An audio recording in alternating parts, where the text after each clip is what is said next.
Assalamualaikum warahmatullahi ta'ala wabarakatuh. Ya adik-adik, kembali lagi bersama Kak Doni di hari ini untuk mempelajari tematik.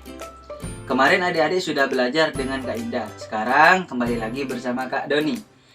Hari ini kakak akan mengajarkan tentang tema 2, subtema 2, pembelajaran 6. Ya, di sini sebelum memulai pembelajaran, marilah kita membaca doa menurut keyakinan kita masing-masing. Berdoa dimulai.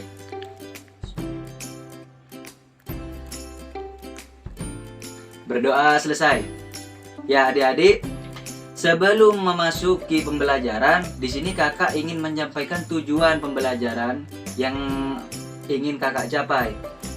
Ya, yang pertama, adik-adik, dengan mengamati video yang sudah kakak upload di channel YouTube kakak, adik-adik diharapkan mampu memahami tentang hak dan kewajiban dalam bermusyawarah, dan juga memahami tentang apa yang harus dipersiapkan sebelum melakukan pentas tari. Kemudian kakak juga berharap dengan adik-adik mengerjakan soal-soal yang sudah kakak berikan, adik-adik lebih memahami lagi materi yang sudah kakak berikan dengan baik dan benar. Ya adik-adik, sebelum kakak memulai pembelajaran lagi nih, kakak ingin bertanya. Kemarin Kak Indah mempelajari tentang tari daerah. Ayo, ada yang tahu tari reog itu dari mana? Ada yang tahu? Ayo, bisa tulis di kolom komentar ya, ya adik-adik. Selain tari reog, kakak ingin bertanya. Tari tradisional Jaipong itu berasal dari mana? Coba nanti kalian tulis juga ya di kolom komentar. Adik-adik, di sini kakak sudah menyiapkan seperti kemarin PowerPoint bergambar itu dalam video kakak dan berisi tentang materi tentang pembelajaran 6. Semoga adik-adik senang dan juga bisa memahaminya dengan baik dan benar. Ya, langsung saja kita ke videonya. Check it out. Ya, kita kembali ke materi di tema 2, subtema 2, pembelajaran 6. Kali ini yang akan kakak bahas pertama kali yaitu tentang musyawarah. Coba kalian perhatikan gambar di samping. Apakah yang sedang mereka lakukan? Pernahkah kalian melakukan kegiatan seperti gambar di samping? Ya, biasanya kalian melakukan seperti gambar di samping pada awal masuk sekolah, di mana pada awal masuk sekolah kalian akan memilih ketua kelas, wakil, sekretaris, serta bendahara, dan itu akan dilaksanakan musyawarah. Apa itu musyawarah? Musyawarah adalah pengambilan keputusan bersama untuk menyelesaikan masalah dengan maksud mencapai mufakat. Mufakat sendiri itu adalah hasil dari musyawarah. Nilai-nilai dalam musyawarah. Nilai kebersamaan itu yang pertama. Kemudian yang kedua, nilai kebiasaan mengemukakan pendapat. Kemudian nilai menghargai pendapat orang lain. Dan yang terakhir, nilai jiwa besar serta lapang dada melaksanakan hasil keputusan dengan rasa penuh tanggung jawab. Kemudian, kita juga harus memahami ciri-ciri musyawarah untuk mufakat antara lain sebagai berikut.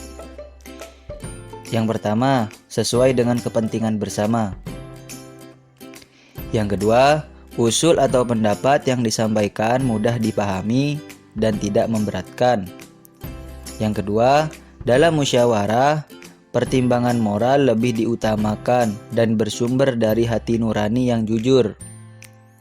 Yang terakhir, pembicaraan harus dapat diterima dengan akal sehat dan sesuai dengan nurani. Kemudian kita juga harus memahami tentang prinsip musyawarah.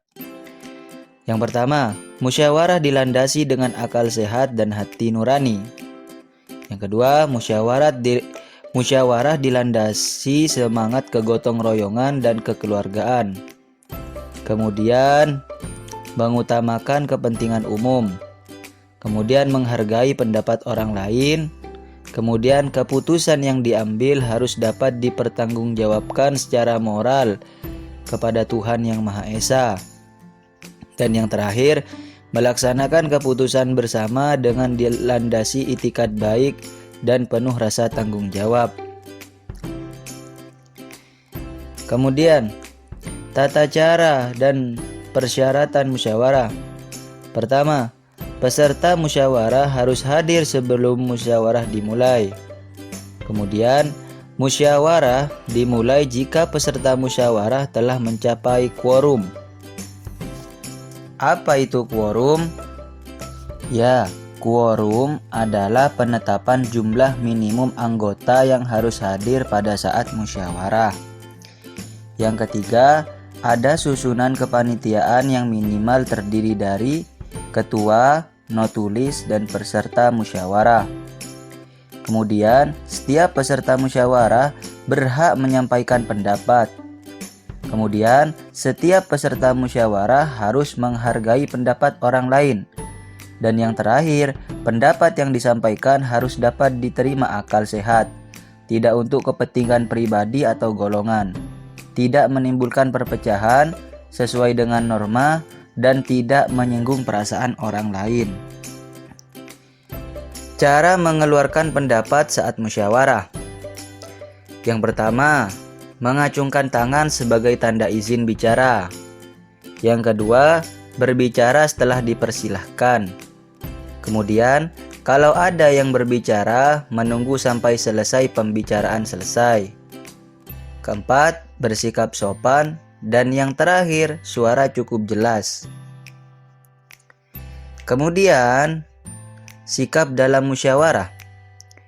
Yang pertama, menghargai atau menghormati pendapat orang lain. Kemudian, tidak memaksakan kehendak kepada orang lain. Yang ketiga, tidak boleh mencela pendapat orang lain. Dan yang terakhir, tidak boleh memotong pembicaraan orang lain. Jadi adik-adik, dalam melaksanakan musyawarah harus ada sikap yang kita patuhi. Tidak boleh seenaknya sendiri di dalam musyawarah tersebut. Kemudian kita masuk di materi yang selanjutnya, yaitu tentang tari.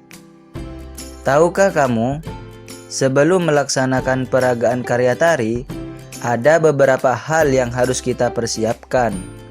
Tujuannya agar peragaan karya tari berhasil dengan baik di depan orang lain. Persiapan tari. Ya, persiapan tari yang pertama yaitu menentukan bentuk karya tari. Contohnya seperti tari tunggal atau berpasangan atau kelompok. Yang kedua, menentukan jumlah penari. Jumlah penari yaitu ada tunggal 1 orang, berpasangan 2 orang, kelompok lebih dari 3 orang. Kemudian memilih properti tari, yang dimana dipersiapkan sejak awal mulai latihan. Kemudian menentukan iringan tari dalam bentuk rekaman CD atau USB. Dan yang terakhir, memilih busana atau kostum tari. Kostum sesuai dengan tema tarian. Ya, mungkin itu materi yang bisa kakak sampaikan di tema 2, subtema 2, pembelajaran 6. Ya adik-adik, ya itu tadi materi yang sudah kakak sampaikan mengenai tema 2, subtema 2, pembelajaran 6. Ya, kesimpulan yang dapat kita ambil, di mana dalam kita melakukan musyawarah, kita harus mengikuti aturan-aturan yang ada dalam bermusyawarah itu sendiri. Dengan apa? Dengan cara tadi. Contohnya, tidak boleh memotong pembicaraan orang lain salah satunya. Kemudian, dalam tari, sebelum melakukan pentas, hendaknya kita melaksanakan atau melakukan persiapan terlebih dahulu. Supaya apa? Pada saat pentas tari dilakukan, kita tidak kebingungan tentang apa yang harus kita siapkan. Ya, untuk tugasnya adik-adik, kakak meminta untuk adik-adik melaksanakan buku siswa yang kalian punya di buku tema. Ya, dikerjakan di buku tema atau ditulis, di foto ya, di foto. Itu dikerjakan halaman 90 yang tentang ayo renungkan dan ayo menulis. Halaman 90 semua adik-adik, ya. Untuk tugasnya seperti biasa, difoto dan dikirimkan ke e-learning. Ya, mungkin itu saja yang bisa kakak sampaikan. Semoga materi pada hari ini bisa diterima dengan baik dan juga bermanfaat untuk kita. Ya, sebelum mengakhiri pembelajaran, marilah kita membaca doa terlebih dahulu. Berdoa dimulai. Berdoa selesai, kakak akhiri. Assalamualaikum warahmatullahi wabarakatuh.